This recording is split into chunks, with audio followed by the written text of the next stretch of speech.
The voice in the pines, Prince Kieran. Ashford had never believed in fate until the moment a voice stopped him cold in the thornwood forest. He'd been hunting alone, seeking solace from the suffocating expectations of the palace, when the melody reached him. Not the wind, through ancient pines, not some wandering minstrel, something deeper, something that made his alpha instincts surge with a recognition he couldn't name. The song wrapped around him like silk and smoke, wordless but weighted with longing, and before he could stop himself, his feet were moving toward it. Every rational thought screamed to turn back. Alphas of the royal bloodline didn't chase mysterious sounds into dense forest. They certainly didn't abandon their guards and wander off trail like lovesick fools. But Kieran's heart hammered against his ribs with a certainty that terrified him. Whoever was singing held something he'd been searching for his entire life. The melody grew stronger as he pushed through a curtain of weeping willows, the silver leaves brushing his shoulders. And there, in a small clearing bathed in fractured sunlight, stood an omega. The singer's back was turned, shoulders draped in a worn cloak the color of autumn leaves. Dark hair fell in waves past narrow shoulders, and hands moved expressively as the song continued. A lament, Kieran realized now, beautiful and devastating.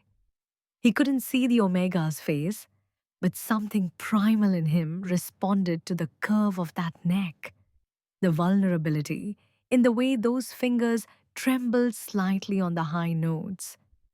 Then the singing stopped. I know you're there, Alpha. The voice was softer now, guarded. You've been following me for the last quarter mile. Heat flooded Kieran's face. He stepped forward, branches cracking beneath his boots. I meant no harm. Your song. I've never heard anything like it. The Omega turned slowly, and Kieran's breath caught. Striking features, sharp cheekbones, full lips, eyes the color of storm clouds. But it was the wariness in those eyes that struck him most. This was someone who'd learned to be careful, someone who'd been hurt. Songs are free, Your Highness. The Omega's gaze flicked to the royal insignia on Kieran's hunting jacket. But I am not. I wasn't. Kieran started, but the Omega was already backing toward the tree line. Go back to your palace, Prince. Whatever you think you heard, whatever you think you felt. Those grey eyes held his for one searing moment. It's better if you forget. Then the Omega vanished into the shadows between the trees, leaving only the echo of that extraordinary voice and a scent, wild lavender and rain-soaked earth, that Kieran knew with absolute certainty he would never forget. His alpha nature roared in protest as the distance between them grew, but something else stirred too, a question that would haunt him through the sleepless nights ahead. Who was this Omega, and what were they running from? Shadows of the court Kieran couldn't eat, couldn't sleep, couldn't focus on anything except the Omega who disappeared into the forest 3 days ago like morning mist. You're distracted. His sister, Marin's voice, cut through his thoughts at the council table. Around them, advisors droned about trade agreements and border disputes, but all Kieran could think about was wild lavender and those guarded storm cloud eyes. Whatever's eating at you, fix it before father notices. But King Aldrich already had. That evening, he summoned Kieran to his private chambers, and the air felt heavy with unspoken accusations. I've received reports, his father began, swirling wine in a crystal goblet, that you abandoned your guards during the hunt, that you went chasing after something in the forest. His eyes, the same amber gold as Kieran's, sharpened. Or someone. Kieran's jaw tightened. The palace had ears everywhere. I heard singing. I investigated. Singing. The king's laugh held no warmth. You're 26 years old, Kieran. Next month, you'll be formally bonded to Lady Cassandra Thorne. The arrangements are finalized. The alliance between our houses will strengthen the kingdoms. I never agreed to that bond. Your agreement isn't required. King Aldrich set down his goblet with deliberate care. You are the crown prince. Your duty supersedes your desires. Whatever romantic notions you've developed about some forest vagrant, I suggest you forget them immediately. The words stung because they echoed the Omega's own warning. It's better if you forget. But how could he forget something that felt like breathing? What if I told you, Kieran said quietly, that I think I've found my true mate? His father's expression turned to stone. Then I would tell you that true mates are stories for children. We are alphas of royal blood. We bond for strategy, not sentiment. If you won't think of your kingdom, think of what wandering off alone like that communicates. Weakness, distraction, exactly the vulnerabilities our enemies are watching for. Kieran left his father's chambers with a lead weight in his chest, but also a growing resolve. That night, he returned to the forest clearing. And the night after. On the fifth night, under a moon barely visible through the canopy, he heard it again. That voice, threading through the darkness like a lifeline. This time, he moved silently, tracking the sound to a small cottage tucked between two ancient oaks. Through the window, he saw the Omega hunched over a table covered in dried herbs and glass vials, hands working with practiced efficiency. A healer, perhaps. The cottage was sparse but clean, filled with hanging bundles of plants and shelves of carefully labeled bottles. The singing stopped abruptly. I told you to forget. The Omega appeared in the doorway, backlit by candlelight. Why are you making this harder? Because I can't forget.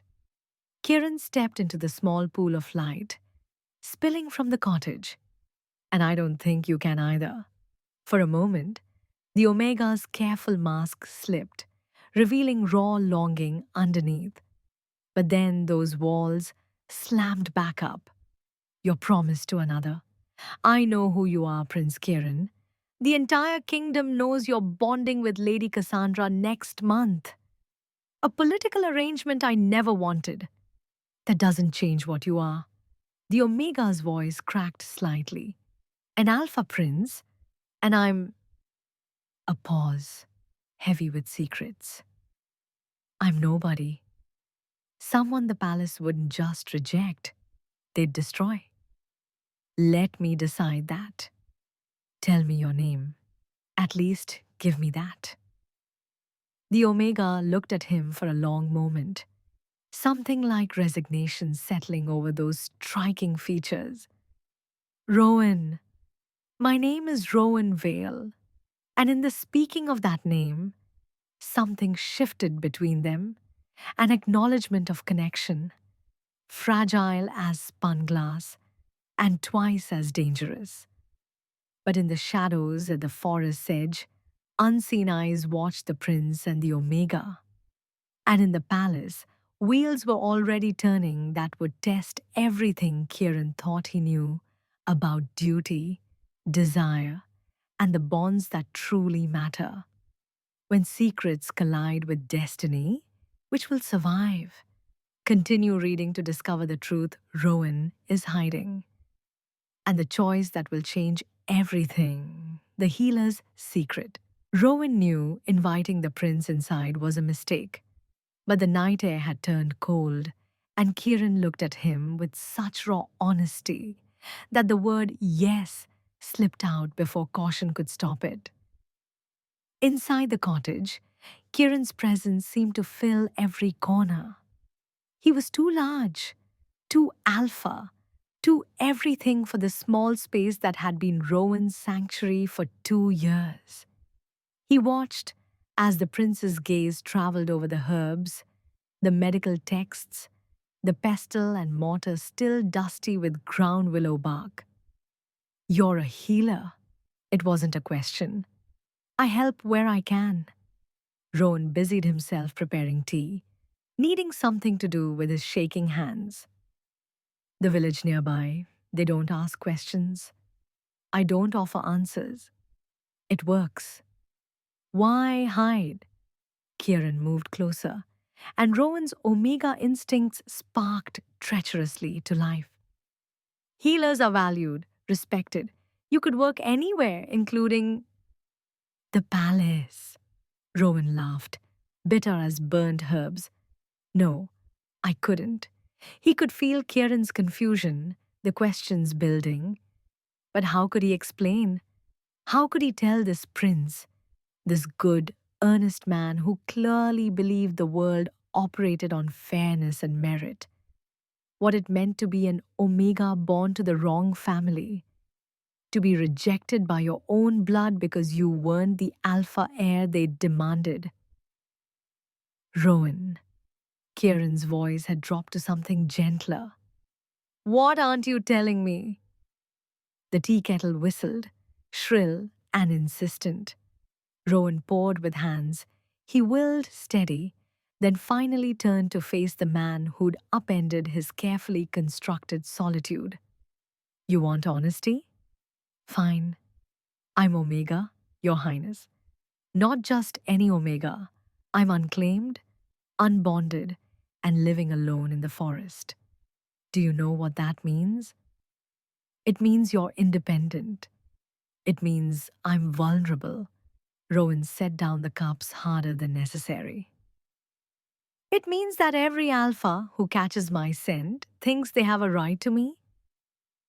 It means that even suggesting a bond with someone like you, a prince, would be seen as social climbing at best, manipulation at worst. I don't care what others think. You should. Rowan's throat tightened. Because I've already lived through being rejected by people who were supposed to love me. I won't survive being rejected by you too. The confession hung between them, raw and exposed. Kieran's expression shifted through surprise, anger on Rowan's behalf, and something else. Something that looked dangerously like determination. Your family cast you out?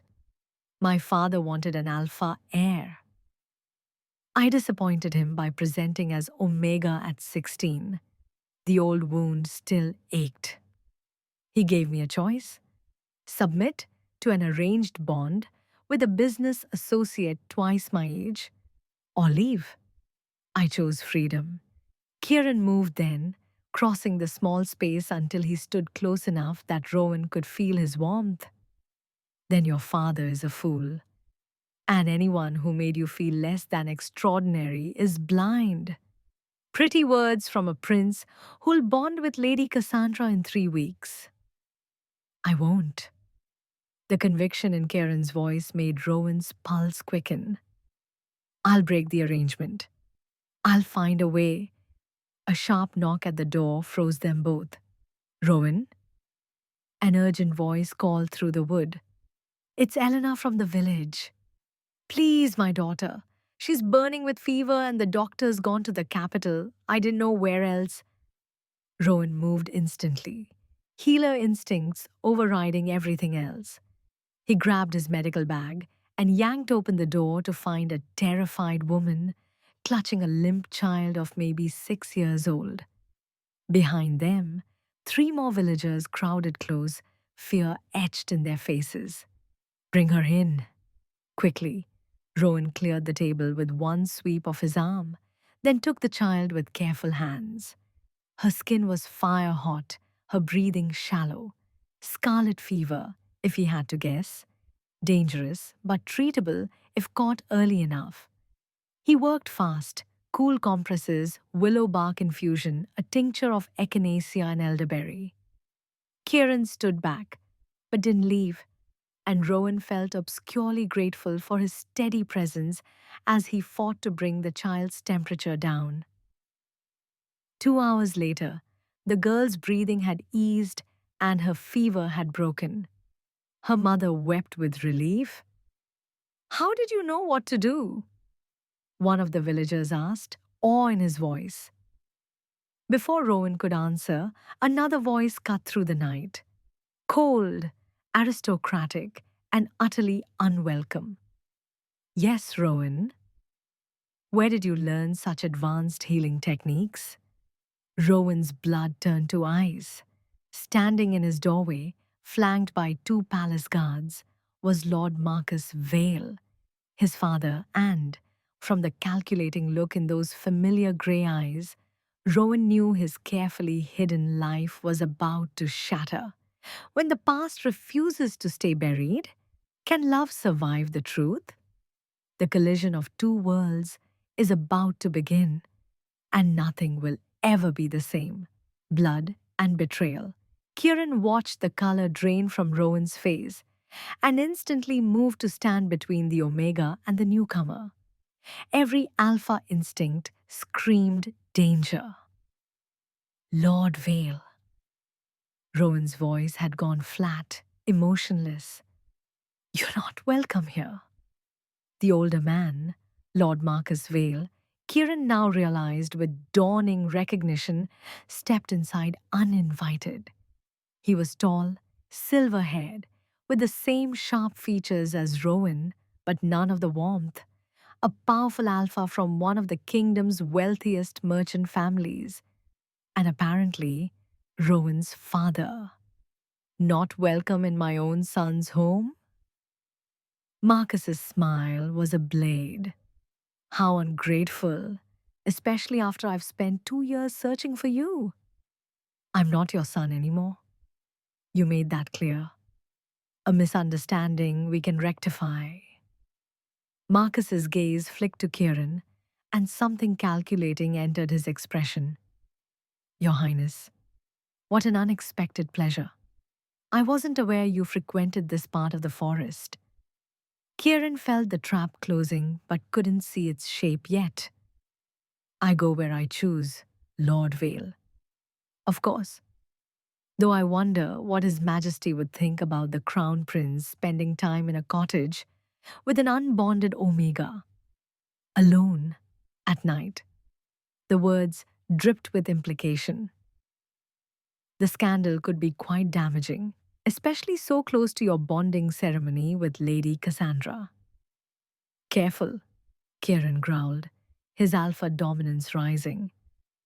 "You're speaking about your own child." "I'm speaking about reality." Marcus turned back to Rowan, and his voice softened into something worse than anger: false concern. "You've made your point, Rowan. You've had your rebellion, but it's time to come home. I've arranged a bond for you with Lord Garrett Ashworth. He's willing to overlook your independence in exchange for the family connection." Rowan's hands clenched into fists. "Garrett Ashworth is 50 years old and notorious for how he treats his Omegas. The answer is no. It was no 8 years ago, and it's no now. You think you have a choice?" Marcus's mask cracked, revealing the controlling alpha underneath. "You're living in squalor, practicing medicine without proper credentials, vulnerable to any alpha who might—" "I'm free." Rowan's voice shook but held firm. "That's worth more than any bond you could arrange." Eleanor, still holding her sleeping daughter, spoke up suddenly. "Lord Vale, with respect, Rowan saved my child's life tonight. He's saved dozens of villagers over the past 2 years.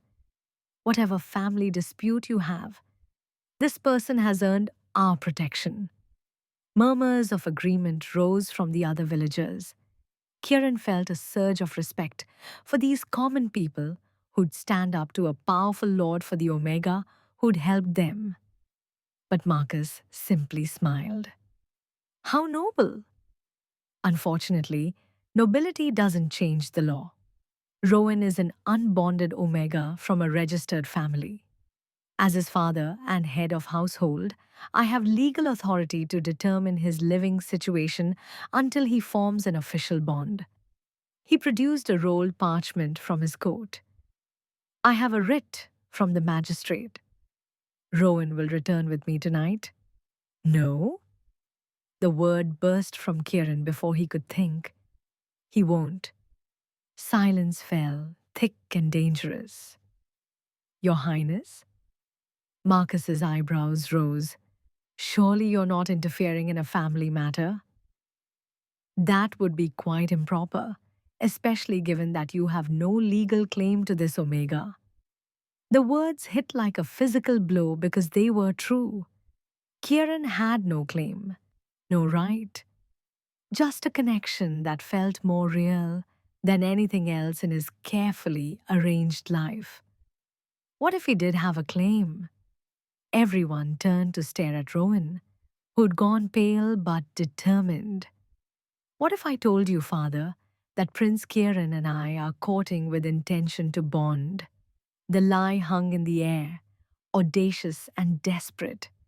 Kieran's heart hammered, but he didn't contradict it.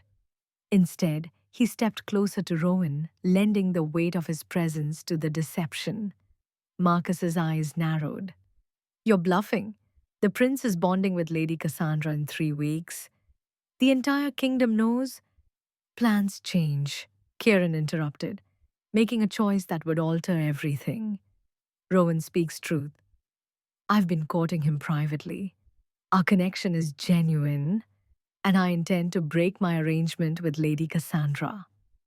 The cottage erupted. Marcus sputtered protests. The villagers gasped. The palace guards exchanged uncertain glances. And Rowan looked at Kieran with a mixture of gratitude and terror because they both knew what he'd just done. He'd publicly declared his intention to bond with a disowned Omega over a powerful lady, throwing the kingdom's carefully planned alliance into chaos. For Rowan, for this connection that defied logic but felt truer than duty. You're making a mistake, Marcus hissed. When the king hears about this, the king will hear it from me. Kieran drew himself up to his full height, every inch the crown prince. Personally, at dawn, Lord Vale, you're dismissed. After Marcus left, forced out by royal authority if not respect, the cottage fell quiet. The villagers departed with grateful whispers, Eleanor pressing Rowan's hand in thanks. Finally, Kieran and Rowan were alone with the enormous lie between them. You didn't have to do that, Rowan whispered. Yes, Kieran said simply. I did. Because somewhere between a song in the forest and this moment, Kieran had stopped caring about duty and started listening to his heart. And his heart said that Rowan Vale, brilliant, wounded, brave, was worth fighting for. Even if that fight destroyed everything else, a lie spoken in desperation, a prince willing to risk his crown. What happens when the palace learns the truth? The king's judgment. Dawn came too quickly, and with it, the reckoning Kieran had both dreaded and known was inevitable. King Aldrich didn't summon him to the private chambers this time. Instead, Kieran was called to the throne room. A clear message that this was official business, not a family conversation. The space felt cavernous and cold, all stone and steel and the weight of generations. His father sat rigid on the throne, Marin standing to his right, Lady Cassandra and her father, Lord Thorn to his left. The trap was already set. Explain yourself, the king's voice echoed, off vaulted ceilings. I've had a very interesting visit from Lord Marcus Vale this morning. He claims you've been secretly courting his Omega son and intend to break your bonding agreement with Lady Cassandra. Tell me he's mistaken. Kieran met his father's gaze steadily, though his heart hammered against his ribs. Behind the king, Marin's expression was carefully neutral, but her eyes held a warning. Be smart about this. He's not mistaken. Lady Cassandra's sharp intake of breath cut through the silence. She was beautiful in the way royalty demanded, polished, poised, perfect. And she'd never deserved to be part of this mess. You've been courting someone else? Her voice was ice.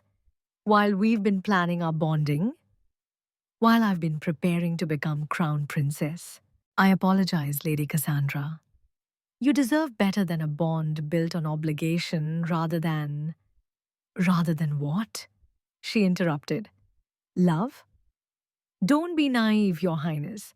We're not commoners who can bond for sentiment. We have duties, responsibilities.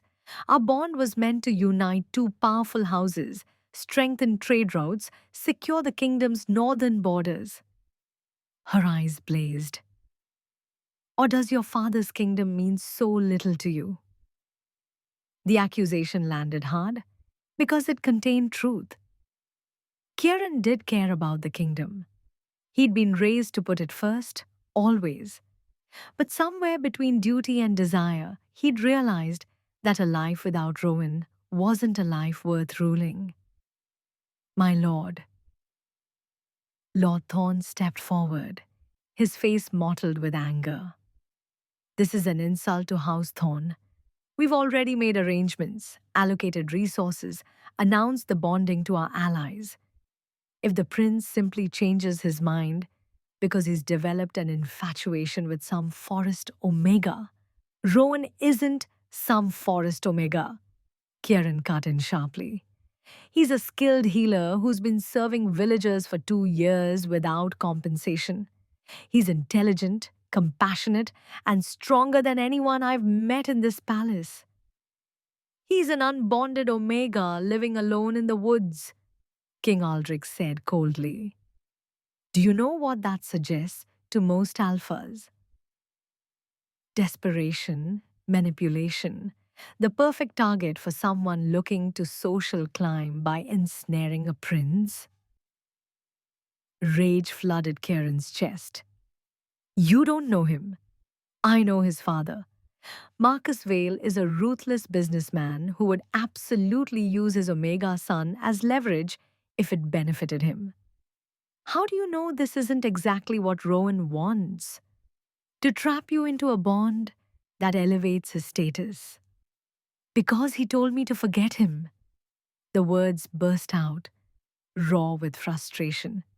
Every time we met, he tried to push me away. He knows what being with me could cost him.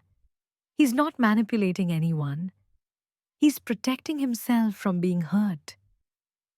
Or he's cleverer than you think. The king rose from his throne, descending the steps with the measured pace of a man who knew his power was absolute. You're my heir, Kieran. One day you'll be king. You cannot afford to be this naive. And you can't afford to let duty poison every decision you make.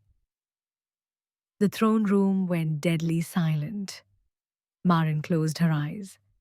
Even Lady Cassandra looked shocked that Kieran had spoken to the king that way. King Aldrich's expression turned to granite. You have a choice to make, Prince Kieran. Bond with Lady Cassandra as planned, securing the alliance with House Thorne, and proving you're capable of putting kingdom before self. Or pursue this Omega and demonstrate to every lord, lady, and commoner in this realm that our crown prince can be swayed by a pretty face and a tragic story. That's not fair. Life isn't fair. Rule isn't fair. His father's voice dropped to something quieter. but infinitely more dangerous.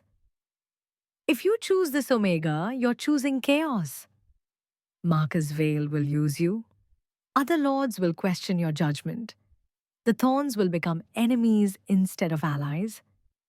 And Rowan himself, do you think he'll survive the scrutiny? The gossip? The nobles who'll see him as nothing but an opportunist who seduced a prince? The words hit like hammer blows because Kieran had thought about exactly this, had lain awake, imagining what bringing Rowan into palace life would mean. The stares, the whispers, the cruelty that nobility excelled at when someone didn't fit their expectations. Could he really ask Rowan to endure that? What if he's my true mate? Kieran tried one last time. Then you'll forget him, the king said flatly. Because true mates or not, you're bonding with Lady Cassandra in 2 weeks. That's final. Kieran felt the cage closing around him. Duty, expectations, the weight of a crown he'd been born to wear. But then he thought of Rowan in that cottage, saving a child's life with gentle hands. Rowan singing in the forest, voice full of longing. Rowan saying, I won't survive being rejected by you too. No. His father froze. Excuse me? I said no. Kieran's heart raced, but his voice stayed steady. I won't bond with Lady Cassandra. I'm sorry for the political complications, and I'll work to maintain good relations with House Thorn in other ways. But I won't enter a bond without genuine care on both sides. Then you're not ready to be crowned prince. The king's words fell like an executioner's blade. Effective immediately, you're removed from succession consideration. Your sister Marin will be named heir apparent. You have 1 week to vacate your quarters in the royal wing. The world tilted. Marin gasped, Father, you can't. I can, and I have. King Aldrich turned his back on his son. You're dismissed, Kieran. All of you. Kieran left the throne room in a daze, his entire future crumbling around him. He'd been raised to be king. It was his identity, his purpose, his reason for existing. And in one conversation, it was gone. But as he walked through the palace gardens toward the gates, toward the forest where Rowan waited unknowing, Kieran realized something profound. The weight on his shoulders had lifted. The cage door had opened. He'd lost a crown. But maybe, just maybe, he'd found something worth more. When everything is lost, what remains? The truth about true mates and the price of freedom is about to be revealed. Where hearts lead. Rowan knew something was wrong the moment Kieran appeared at the cottage door 3 hours after dawn, still wearing his formal court clothes, but looking utterly devastated. What happened? Rowan pulled him inside, heart in his throat. Kieran? I've been disinherited. The words came out flat, emotionless. Removed from succession. Marin is crown princess now. I have a week to leave the palace. The news hit Rowan like a physical blow. He'd known there would be consequences, but this? No. No, you can't. You have to fix this. Tell your father you changed your mind about me. The kingdom needs you as heir.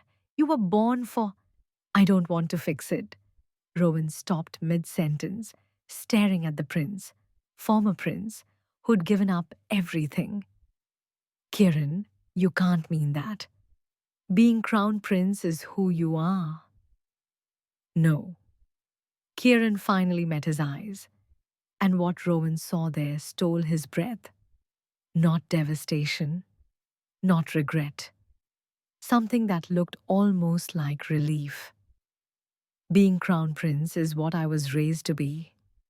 But standing in that throne room, Having my father demand I sacrifice my own happiness for political convenience, I realize something. I don't want to be that kind of king. The kind who sees people as chess pieces, who treats omegas as bargaining chips and bonds as business transactions. But your duty? My duty was killing me. Kieran moved closer, reaching for Rowan's hands. Slowly, quietly, crushing everything genuine inside me until I was nothing but obligation and expectation. Then I heard you singing in the forest, and something woke up. Something I'd been suppressing for so long, I'd forgotten it existed. What?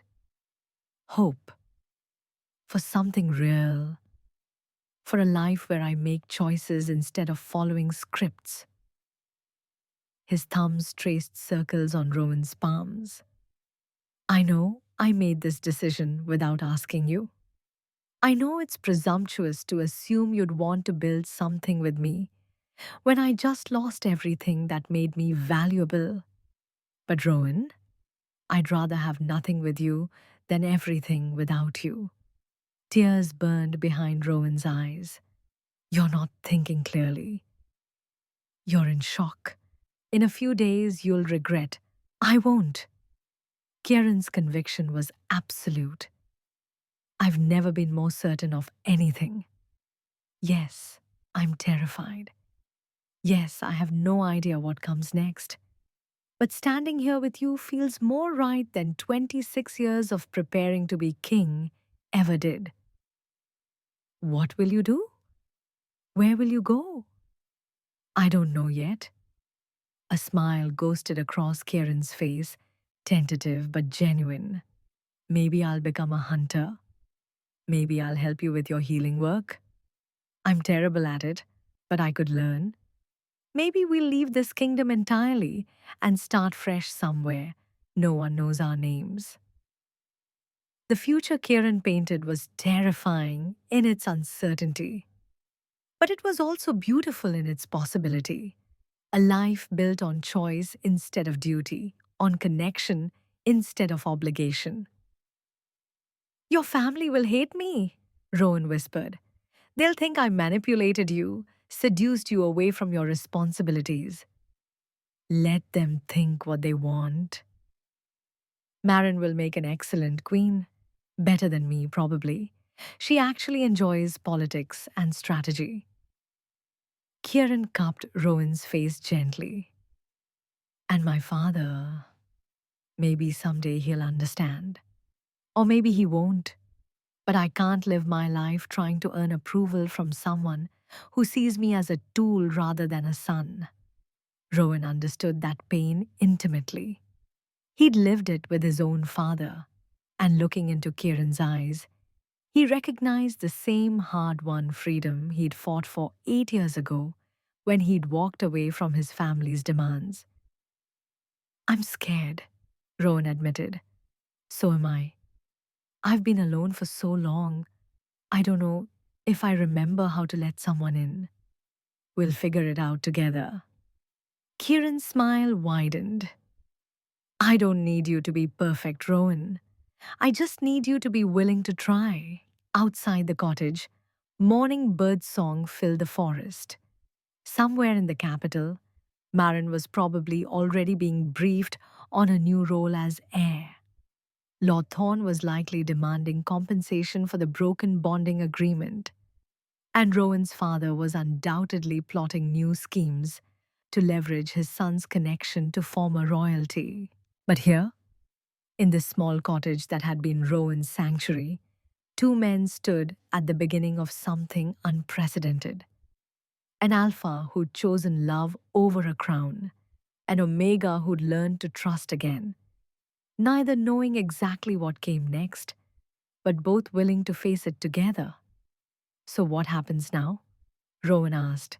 Kieran pulled him closer, and Rowan let himself sink into the embrace he'd been denying himself. Now, we live. We build something new. We prove that there are more important things than thrones and titles and other people's expectations. He pressed his forehead to Rowan's. We become exactly who we're meant to be.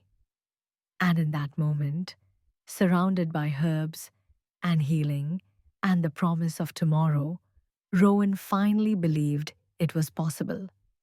3 months later, travelers passing through Thornwood Forest might have noticed a small cottage with a new addition, a workshop where a dark haired Omega prepared medicines while a former prince chopped wood and tended a garden. They might have heard laughter, seen the gentle touches exchanged, noticed how the Omega's songs had changed from melancholy to joy. And they might have wondered at the curious fact that the new crown princess occasionally visited, staying for tea and lengthy conversations with the pair who'd chosen freedom over fortune. Because some bonds weren't written in contracts or sealed with royal approval, some connections were forged in forest clearings and tested by fire and proven stronger than crowns. And some love stories began with a song in the trees and ended with two hearts finally, beautifully, home. Thank you for reading. Sometimes the greatest courage isn't following the path laid before us, it's having the strength to forge a new one. May you find your own song in the forest and the courage to follow where it leads.